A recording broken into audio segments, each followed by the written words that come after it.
Nej, hvorfor går den indvandrer efter mig? Han vil mig sikkert noget ondt. Hvorfor begynder han at gå så stærkt? Den der hætte, den gør mig altså mere bange og nervøs. Jeg læste i går, om en dame blev overfaldt. Han er helt sikkert fra Korsgaardparken.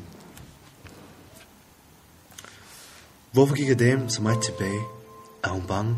Skal jeg måske gå langsommere, så hun ikke bliver så bange? Er det på grund af mig? Gør jeg hende bange? Skal jeg tage min hætte af, så måske hun vil føle sig mere tryg? Smil. Men hun kan ikke se, at jeg smiler. Jamen, så lad mig fløjte, så hun kan høre, at jeg er glad. Ej, det er alt for mærkeligt. En perker, der fløjter. jamen, ved hun ikke, at jeg aldrig kunne drømme om at gå ind for træet? Hvad skal jeg gøre? Lad mig stoppe op.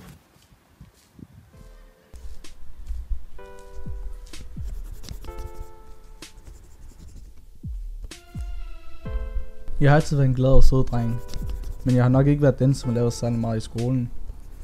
Der skulle ikke så meget til, for jeg blev sur, men nok allermest ked af det. Men viste det aldrig. En dag besluttede jeg mig for at tage mig sammen, selvom jeg nok ikke følte mig velkommen. Men alligevel at tage mig sammen i skolen og bare være en god dreng.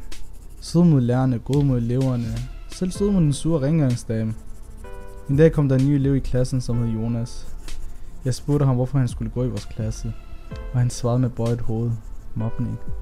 Han fortalte, at han blev mobbet på sin gamle skole, og at han ikke havde det godt. Jeg fik ondt af Jonas og gjorde, hvad jeg kunne for, at han skulle føle sig velkommen. En dag trådte skoleinspektør ind i klassen og sagde, Hamza, kan du komme ind på mit kontor? Jeg skal tale med dig. Tankerne fløj i hovedet på mig. Har jeg gjort noget forkert? Tænkte jeg.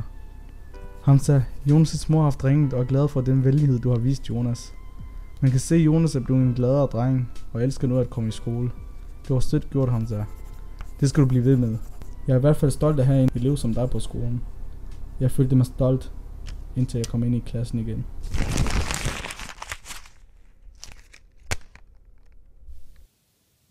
Yes, hun taber sin punkt. Der ligger sikkert mange penge i. Nej, det er jo helt forkert at tage den. Lad være at kigge i den og blive fristet. Jeg må aflevere den til hende. Lad mig kalde på hende. Hvorfor begynder hun at løbe? Jeg vil jo bare give hende pungen.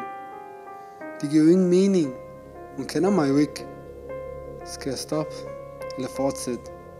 Jamen, jeg kan jo ikke stoppe. Ting, der ligger vigtige kort i den, eller måske mange penge. Det er synd, hvis hun mister det. Fuck, det tager mig, at hun skal tænke sådan om mig. Hvad tror hun, jeg er? Kriminel? Voldtægtsforbryder? Fuck det.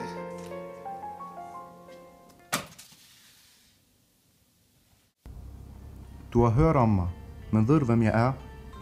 Mit navn er lidt anderledes, men ved du, hvem jeg er? Du har hørt dem tale om mig, men har du nogensinde talt med mig? Når du overhører dem tale grimt om mig, kigger du så min vej? Når de af mursten bygger en mur had til mig, ved du så egentlig, hvem du hader? Måske er du bange for, hvad du ikke forstår. Hvordan vil du forstå, når du aldrig lytter, når jeg taler? Så du går uden om muren, de har bygget, men jeg graver et hul under den. Kravler ud, så du kan se mig. Smadrer muren med mine bare næver, så du kan se mig. Jeg vil vælge at smile til dig, og håber med tiden, du vil smile tilbage til mig. Jeg er mig selv. Jeg ved, hvad de skriver om mig. Det rører mig ikke længere. Jeg ved, hvem jeg er. Jeg står ved min historie. Så hvis du vil kende mig, skal du være mere end velkommen til at spørge mig. Spørg mig.